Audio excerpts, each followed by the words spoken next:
আজকে আমরা দেখবো ইফেলস কন্ডিশন কি, ইফেলস কন্ডিশন কাজ কিভাবে করে জাভাস্ক্রিপ্টের মধ্যে। ঠিক আছে, ছোটবেলায় আমরা যেমন হতো, মা আমাদের কিছু টাকা দিত, টাকা দিয়ে সামথিং এটা আনতে বলতো, ওটা আনতে বলতো। এখানে আমাদের একটা ভেরিয়েবল আছে লেট ভায়ার কনস্ট, যা ইচ্ছা আমরা নিতে পারি। এখানে ধরো মানি, মানি মানে মা যে টাকাটা দিয়েছে, ঠিক আছে, সেটা ইকুয়াল টু ধরো মা আমাদের 50 টাকা দিয়েছে, আর বিস্কিট আনতে বলেছে, বিস্কিটের দাম কত আছে, বিস্কিটের দাম আছে 30 টাকা।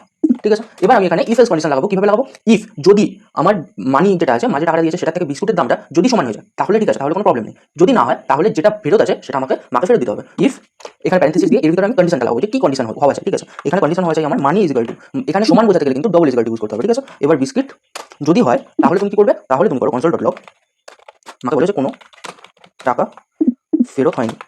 ঠিক আছে, এবার এখানে দিতে হবে এলস। এলসের মধ্যে কি বলতে হবে? এলসের মধ্যে এরকম সেম একটা কনসোল ডট লগ করতে হবে আমার। কি করবো না, কনসোল ডট লগের মধ্যে আমি ধরো করে দিচ্ছি মানি মাইনাস বিস্কিট। মানে কি হচ্ছে? মানি মাইনাস বিস্কিট মানে 50 বিয়োগ 30 হয়ে যাচ্ছে, বিকজ মানি যে ভ্যালু আছে সেটা 50 আছে, বিস্কিটের ভ্যালু আছে 30। এবার প্লাস দেবো অ্যান্ড এখানে লিখে দেবো টাকা ফেরত হয়েছে। ঠিক আছে, তো এখানে আমরা কনসোল ডট লগ দেখতে পাচ্ছি 20 টাকা ফেরত হয়েছে।